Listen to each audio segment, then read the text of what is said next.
A billionaire buys a single mom at a secret auction to have a baby, but what she's hiding will shatter his entire world. The private jet touched down just after midnight. The desert air of Nevada was cool, dry, and unnaturally still. A black SUV was already waiting on the tarmac, engine purring like a beast about to pounce. From the aircraft emerged a tall man in a perfectly tailored charcoal suit, sharp jawline, silver cufflinks, no tie. His name was Balin Crawford, and when he stepped onto solid ground, even the wind seemed to halt in deference.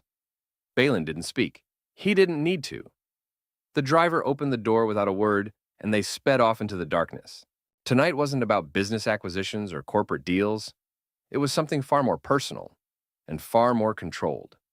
He wasn't the kind of man who gambled in casinos or drank champagne among celebrities, but once a year he attended a secret event known only to the wealthiest men in America. The destination was a discreet villa carved into the rocky outskirts of Las Vegas. No signs, no guards at the gates, only biometric scanners and silence. Inside, a private auction was already underway. But unlike other auctions, no artwork was displayed, no antiques, no yachts. This one sold something else. Women. Desperate women. Balin had never partaken before. Not fully. He had watched, observed, judged. But tonight, he was no longer a spectator. He had a goal, a mission, and it had nothing to do with lust. He wanted a child, not a family, not a partner, just a child. Legacy meant everything to a man like Balin Crawford. He had built $1 billion empire from scratch. Yet after the tragic loss of his wife 10 years ago, and their stillborn son, he had closed every door to emotion. Grief had become structure. Pain had become protocol. But now, as the years rolled by and the weight of his last name hung heavier on his shoulders, he knew it was time. He didn't trust surrogacy, didn't want legal complications, and he certainly didn't believe in dating. What he needed was someone healthy, compliant, and desperate enough to agree to his terms, and that's exactly who walked onto the stage at 12:34 a.m. She was trembling. She wore a simple black dress, nothing provocative, just modest, clean, and clearly chosen by someone else. Her hair was pinned up. She held her hands tightly in front of her, trying not to look at the crowd of billionaires with whiskey in their glasses and cruel interest in their eyes. Her name was Ellery Jane Miller, 28 years old, a single mother, former high school literature teacher, and now a woman who had reached the end of the road. Balin's eyes narrowed as he read the file presented to him.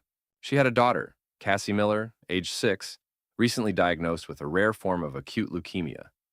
The medical bills were astronomical. Insurance had maxed out. Donations had dried up. Ellery had already sold her house, her car, her wedding ring. The last thing left was herself. And here she was. The host began the bidding, his voice smooth like poison. Opening at 20,000. Balin didn't blink. His voice was calm, cutting through the murmurs. 100,000. The room stirred. 150, came a voice from the left, amused and testing. Balin leaned forward just slightly. 2 million? Silence. The kind that seemed to suck the oxygen from the room. Ellery's head turned sharply. Her eyes locked with Balin's for just a second. And in that second, she didn't see lust or hunger. She saw something colder, calculating, almost clinical. But what frightened her most was that part of him also looked sad. The gavel dropped. Sold. Ellery's legs nearly gave out beneath her. She had just been sold, not hired, not contracted, bought, like property. But her mind screamed louder than her shame. Cassie can live. Cassie will live. As she was led away by 2 women in suits to be processed, she looked over her shoulder one last time. Balin Crawford remained seated in the shadows, expression unreadable, drink untouched. He didn't move, didn't smile.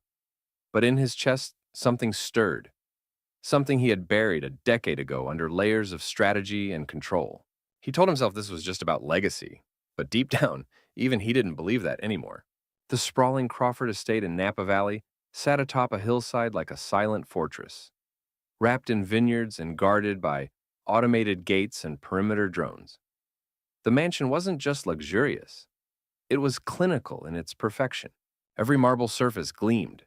Every door opened with a soft hiss of hydraulics. No warmth, no clutter, just function, just power. Ellery Jane Miller arrived just before dawn, escorted in a sleek black town car by two emotionless assistants dressed in gray. Her hands clutched the single duffel bag she'd been allowed to bring. It carried only the essentials: 3 changes of clothes, a framed picture of her daughter Cassie, and a small plush unicorn that still smelled faintly of home. She wasn't allowed to bring a phone. As she stepped out of the car, her knees buckled slightly from exhaustion and fear. She had barely slept. The air smelled like citrus and pine, so crisp it hurt. A woman with a clipboard approached her. Tall, severe, dressed in black. Ms. Miller. My name is Doritha. I am the head of residential operations. Please follow me. You will be briefed, then escorted to your living quarters. Ellery nodded mutely. Inside, the mansion was as soulless as a corporate boardroom. Expensive, yes, but sterile, like no one actually lived there. Doritha led her through a labyrinth of hallways until they entered a private lounge, where a long glass table sat beneath a chandelier that resembled frozen rain. On the table lay a thick manila folder. Her name was embossed on the tab. Please be seated, Doritha said. Ellery sat. Her palms were sweating. This is your contract. Mr. Crawford requires that you read and sign every page. There will be no digital copies. A notary will arrive shortly. Until you are confirmed, your access within the estate will remain restricted.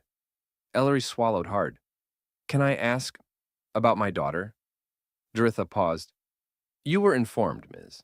Miller, that all personal connections are to be suspended during the contract period. But I need to know how she's doing. You sold 9 months of your life for the cost of her treatment. That's the arrangement. Mr. Crawford has already paid the first hospital installment. She is being cared for. The words landed like a blow to the chest. 9 months. No contact, no phone calls, no visits. She looked down at the contract. The first page alone listed dietary restrictions, daily routines, mandatory prenatal supplements, biometric monitoring, and weekly psychological evaluations. Clause 14, Doritha said, tapping the page, states clearly that emotional entanglement with the client is forbidden.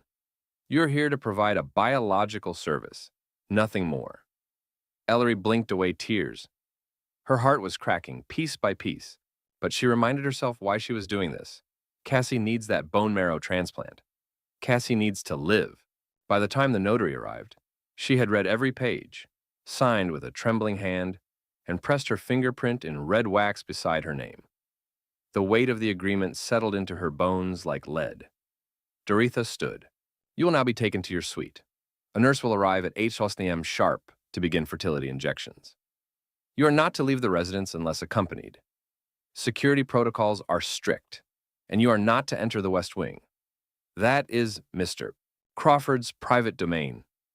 As they exited the room, a brief blur of movement made her pause. At the far end of the hallway, partially obscured by shadows, stood Balin Crawford. He was watching her, not with lust, not even curiosity, just a stillness, an unreadable calm that made her skin crawl. He didn't speak, didn't nod, just turned and vanished behind a closing door like a ghost receding into his haunted mansion. Later that evening, alone in her spacious yet cold suite, Ellery stood by the window overlooking the endless rows of grapevines. She held Cassie's picture to her chest, whispering, I love you. Don't forget me. And as darkness fell across the valley, the door to her suite clicked softly shut, locking from the outside. The days that followed blurred into a strange, isolating rhythm. Each morning at precisely 8 a.m., the nurse, a petite woman named Maribel, who never removed her surgical mask, entered Ellery's suite with a silver tray of syringes, supplements, and neatly labeled hormone patches. Ellery complied without protest, though every injection felt like surrender. Her body was no longer hers. It was a vessel, a tool. Her suite was enormous, yet it felt like a cell.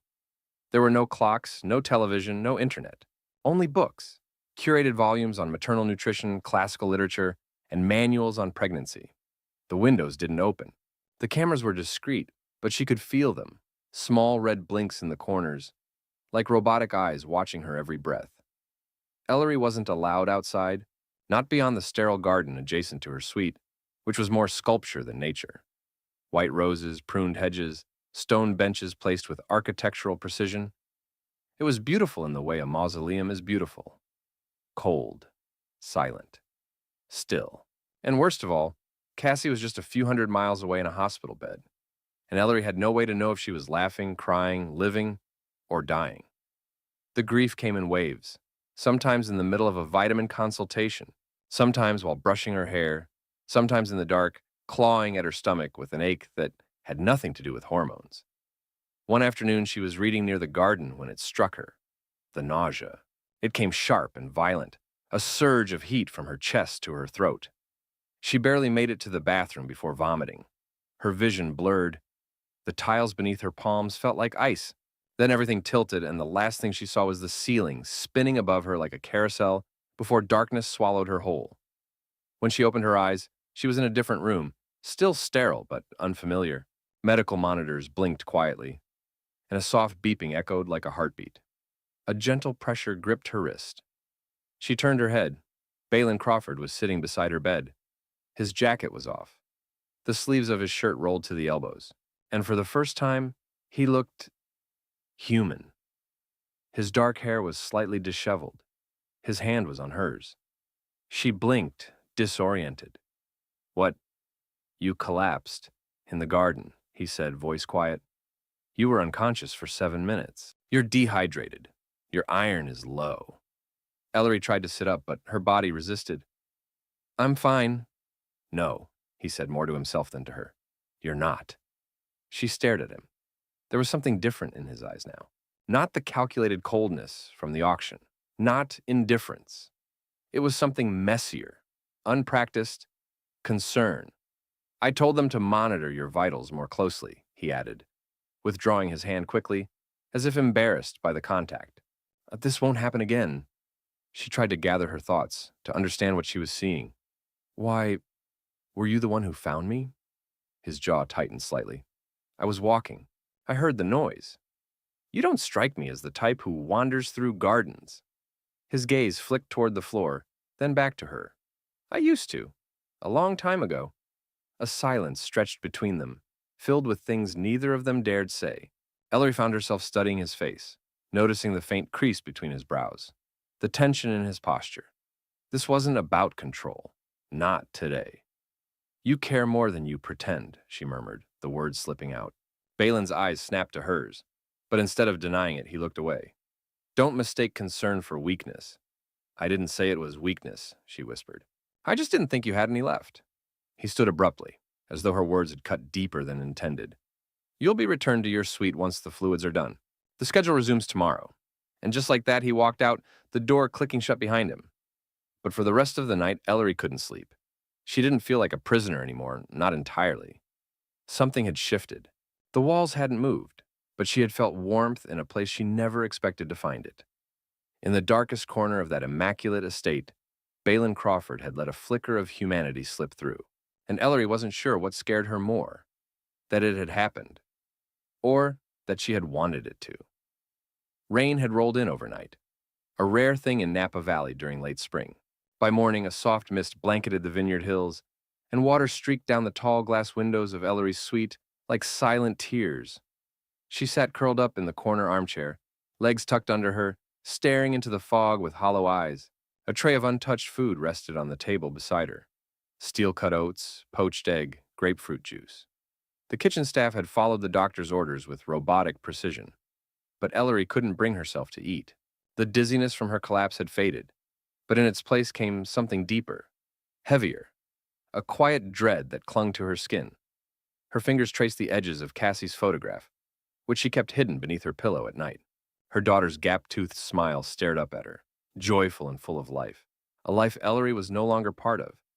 She wondered what stories the nurses told her when she cried. Did they say Mommy was on a trip? Did they promise she'd be back soon? A soft knock at the door startled her. She quickly hid the photo back under the cushion. The door unlatched with a hiss, and to her surprise, it wasn't Maribel or Doritha. It was him. Balin Crawford stood in the doorway, holding something unfamiliar. A tray with 2 mugs and a plate of scones. He was dressed more casually than ever before. No jacket, no tie. Just a deep navy sweater that softened the sharpness of his figure. May I?" he asked with a hesitation that didn't suit a man like him. Ellery stared for a moment, unsure if she was dreaming. Yes, of course. He crossed the room and set the tray down carefully on the table, as if afraid a sudden movement might shatter the fragile piece. Then, rather than retreating to the door she expected, he took the chair opposite hers and settled in. "I thought it might help," he said, motioning to the tea. "Chamomile, no caffeine. Dr. Rallin said you've been restless." Ellery blinked, trying to find the version of him she'd come to know, the one who delivered orders through others, who appeared only in shadows and signatures. But that man didn't sit across from her with scones and a calm voice. "Why are you here?" she asked softly. Balin exhaled through his nose. "That's a fair question."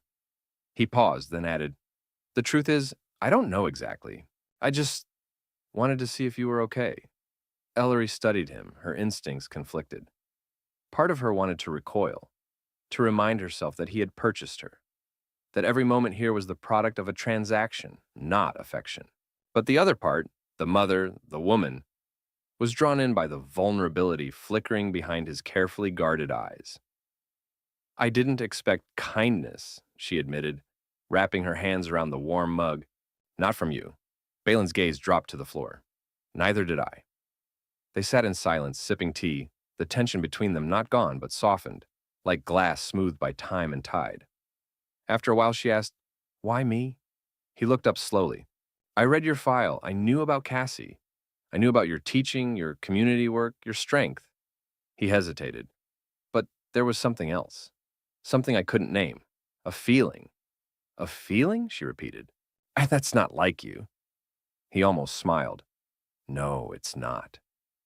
There was a silence again, but this one wasn't empty. It was filled with things unspoken, emotions neither of them had intended to bring into the arrangement. "You remind me," he said quietly, "of someone I lost." Ellery tilted her head. "Your wife?"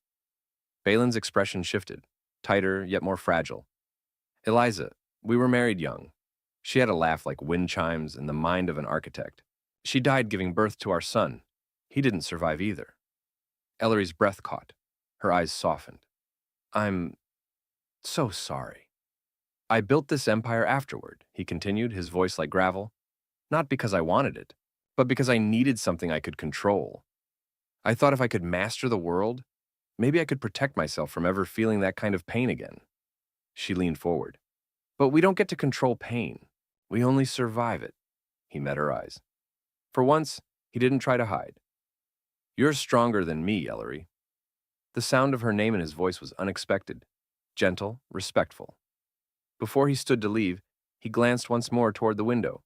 "Would you like to walk with me? Just the garden. 15 minutes, no cameras, no guards." She hesitated, then nodded. "Yes, I'd like that."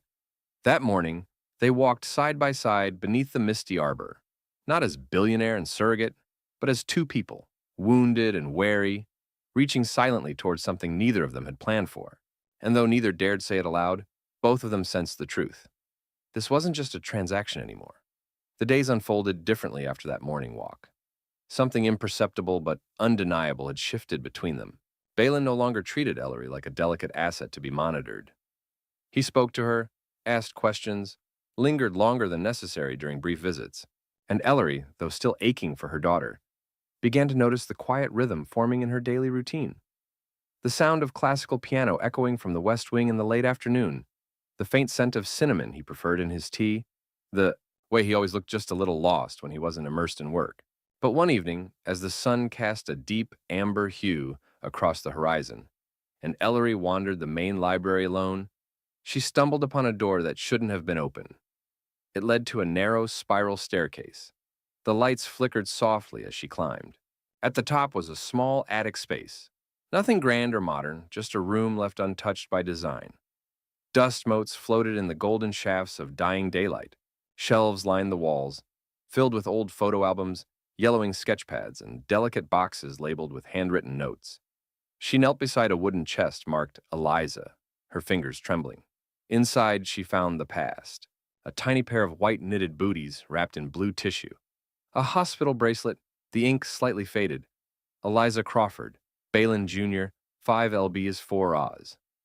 Her breath caught. Beneath it, a sealed envelope addressed, To my son, if he ever opens this. And dozens of letters, each one addressed to a boy who had never drawn breath. Dear son, I was scared when I found out about you. But your mother laughed. She said, Balin, we're building more than a legacy now. And I believed her. I believed we could do this. The handwriting grew shakier as the letters progressed. The final one ended abruptly, with ink smudged as though by tears. Ellery's throat tightened. This was the man no one saw. The man behind the empire. The man whose love had been carved from him like bone. She sat in that attic for nearly an hour, not moving, not breathing too loudly, just feeling the ache of it all. Then, as quietly as she'd come, she stood and left everything untouched. Except one thing. She took the sealed envelope. Not to keep, but to return. That night, she knocked on Balin's door for the first time. It was after 9, and she didn't know if he'd be angry or cold or worse, distant. He opened it in his undershirt, caught off guard. I found something, she said gently, holding out the envelope. I didn't mean to. The door was open. Balin stared at the envelope in silence for so long that she began to regret coming. But then his hand reached out, and he took it. Not like someone retrieving stolen property, but like a man touching a ghost. I haven't seen this in years, he said quietly, fingers trembling.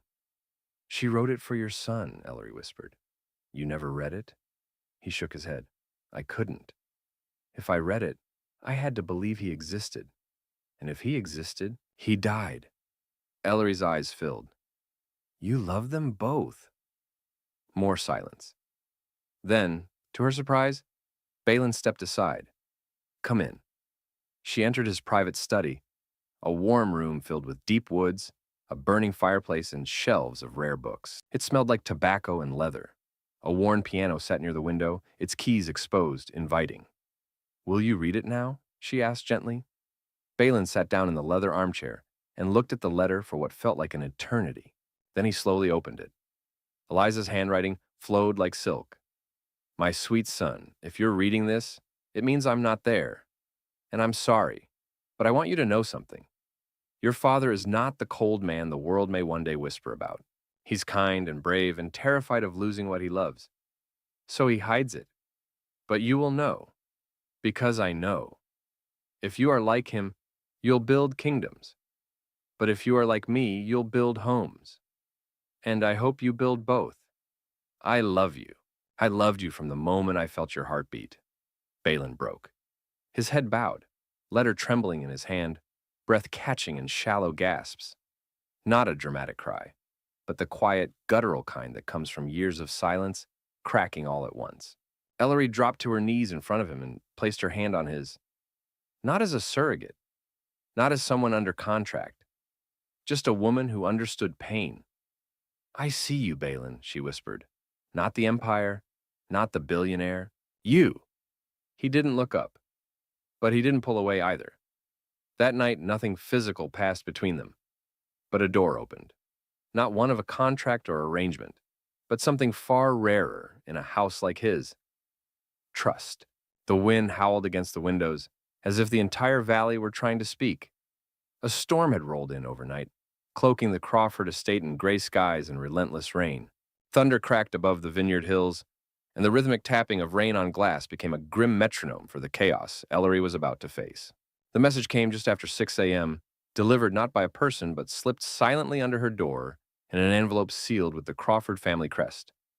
She recognized the hospital's name before she even opened it, St. Mary's Pediatric Oncology Center. Her hands trembled as she tore it open. Patient, Cassidy Miller. Condition, critical. Platelet levels dangerously low. Immediate intervention required. Family approval needed for high-risk marrow transplant. Contact required within 24 hours. Her chest collapsed inward. The room shrank. The air left her lungs. Cassie. Her Cassie. Ellery bolted from the suite barefoot, ignoring the cold floors and surveillance cameras. Her mind wasn't racing, it was burning. She needed a phone, a car, anything. But Doritha was waiting for her, just outside the hallway. 2 guards flanking her like stone pillars. I need to go to the hospital, Ellery gasped, clutching the letter. My daughter she needs me. Please, I need to. You are under contractual confinement, Doritha interrupted flatly. Mr. Crawford's legal team will review the request and respond accordingly. She's dying, Ellery's voice cracked. You can't review that. The agreement states? To hell with the agreement, she screamed, voice shaking with rage and panic. That's my little girl. That's not some clause on page 42. The guard stepped forward. I dare you to touch me, Ellery hissed through clenched teeth. I dare you! Suddenly, a voice pierced the standoff, firm, cold, commanding. Stand down! Everyone froze. Balin Crawford stood at the far end of the hall, dressed in a gray, long-sleeved shirt and dark slacks, his eyes like storm clouds themselves. He walked toward them with the stillness of a man who could summon chaos at will. He took the letter from Ellery's trembling hand and read it silently. Then his expression shifted, just slightly, but enough for Ellery to see it. Pain, fear, urgency. Prepare the car, he said to Doritha. Call the helicopter crew. I want us in the air within 30 minutes. Notify the hospital. Tell them we're coming. And have a legal liaison ready to authorize the transplant. Doritha blinked. But the contract? Override it. His voice was lethal. If anyone interferes with her seeing her child, I will personally destroy every legal agreement tied to this property and burn the ink they were written in. Do you understand me? Doritha nodded stiffly and disappeared down the corridor. Ellery's knees nearly gave out, but Balin steadied her. You're coming with me, he said. Now. 2 hours later, the private helicopter landed on the roof of St. Mary's. The nurses were waiting. So were 3 surgeons, and Cassie lay in a small bed with IV lines in both arms and a pale face that looked almost translucent against the hospital sheets. She opened her eyes when she saw her mother. Mommy! Ellery collapsed at her bedside, tears streaming down her cheeks. She clutched her daughter's hand as if afraid it might vanish. I'm here, baby. I'm here now. The doctors explained the transplant procedure. It would require immediate matching marrow. Cassie's father was unknown. Ellery was not a compatible donor. But there was hope. Experimental treatment could be applied if funding and hospital board approval were secured. Balin didn't wait. He stepped forward, already dialing. This is Balin Crawford. I want the full board on a conference call in 5 minutes. You'll have every resource you need. And if protocol is the only thing in the way, then prepare to rewrite it. 1 hour later, the paperwork was signed, the funding was wired, and Cassie was being wheeled into surgery, with Ellery holding her hand the entire way. Balin waited outside the operating room for over 6 hours, pacing in silence, refusing coffee, refusing conversation. His eyes never left the red-lit sign above the doors that read, In Operation. At 3:42 p.m., the surgeon emerged. She made it. She's stable. The transplant is complete. Ellery wept so hard she couldn't speak. Balin placed a hand on her back and stayed there, not speaking either, just grounding her. That night, as Cassie slept peacefully for the first time in weeks, hooked up to machines that now gave her a chance, Ellery stood in the hospital hallway, staring out the window. Balin joined her, hands in his pockets, eyes on the city lights. You didn't have to do any of this, she said quietly. Yes, I did, he replied. You think this was about a contract. But the truth is, the moment I saw you fall in that garden, I knew this was no longer just a transaction. I just didn't want to admit it. She turned to him, her eyes raw, her heart full. She's everything to me, Balin. I know, and now, she's something to me too. It was not a confession of love, not yet, but it was the moment everything changed. The early days after the transplant felt like a dream suspended between exhaustion and fragile hope. Ellery remained by Cassie's bedside day and night, rarely leaving except for brief walks down the sterile hospital corridor to catch her breath. She barely ate, barely slept, afraid that if she closed her eyes, something might change. But Cassie, brave, radiant Cassie, was healing. Each day brought tiny miracles. Her color slowly returned. The bruises that once painted her small arms began to fade. Her appetite reawakened. She laughed again, whispered stories about the dreams she had, even asked for her favorite book, Charlotte's Web, which Ellery read to her every evening with a trembling voice and tears glistening in her eyes. And Balin, he was always near. He never pushed, never demanded. But he came every morning like clockwork, bringing something small, a new book for Cassie, a better blanket, a new flavor of pudding. He sat quietly, often just observing the mother and daughter, as if studying a foreign language he longed to speak. Cassie began calling him Mr. B, at first shyly, then with familiarity, then with the joy reserved only for children who sense they are safe. One afternoon, while Ellery napped curled beside Cassie in the hospital bed, Balin stood just outside the glass door. A nurse approached him quietly. "She looks at you like you're her father," the nurse said gently. Balin didn't respond right away. His gaze lingered on the sleeping pair. "I'm not," he said, "but I would have been lucky if I was." That evening, when Ellery stepped out to get a coffee from the machine downstairs, she returned to find Balin alone with Cassie, seated cross-legged in a chair, holding one of her coloring books. He was scribbling carefully inside the lines, and Cassie was giggling. "You're doing it wrong," she teased. "I disagree. I'm innovating," Balin replied, without missing a beat, his tone mock serious. Ellery paused at the doorway, smiling despite herself. She hadn't seen Cassie this happy in months. She hadn't seen herself this happy in years. Later that night, after Cassie had fallen asleep with her arms curled around the stuffed unicorn, Balin offered to drive Ellery back to the estate for a proper shower and a night's rest. She hesitated. Guilt gnawed at her, but the nurses gently insisted. She finally agreed. The car ride was quiet at first. The rain had returned, soft and rhythmic, pattering against the tinted windows as they cut through the night. "I don't know how to thank you," she said softly. "You already have," he replied, keeping his eyes on the road. She glanced at him. "By what?" "By letting me care," he said after a pause. "For a long time, I didn't think I could, or should. And then you walked onto that stage, and something cracked." Ellery looked out the window, her throat tightening. "I hated you that night. For buying me. For looking at me like I was just a solution. I deserved that," he admitted. "I thought if I could control it all, I could avoid the pain. But then I saw you fall in the garden, and I realized control doesn't protect you. It isolates you." When they arrived at the estate, Ellery hesitated at the grand entrance. The mansion looked different now, less imposing, more human, still too large, too perfect, but no longer a cage. Balin walked her inside, stopping in the hallway outside her suite. "Do you want me to stay?" he asked, voice soft but open. Ellery's heart pounded. "Yes," she whispered. They didn't touch, didn't kiss. Instead, they sat on the edge of the bed, shoulders brushing, lost in quiet conversation. About life, about grief, about things they hadn't dared tell anyone else. He told her how Eliza used to sing off-key while washing dishes, how he used to dream of building a treehouse for their son, how every room in his mansion had been designed with precision, except the nursery. That one had remained empty, locked, untouched. She told him how she used to braid Cassie's hair before school while whispering silly poems, how she had once sold her own blood plasma just to buy her daughter medicine, how the night before the auction she held Cassie all night long and made a silent promise. "I will find a way." When dawn crept across the vineyard hills, painting gold across the sky, Balin lay asleep on the couch, and Ellery stood by the window, wrapped in a robe.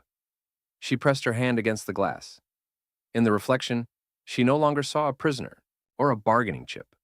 She saw a mother, a woman, and perhaps, for the first time in years, a partner.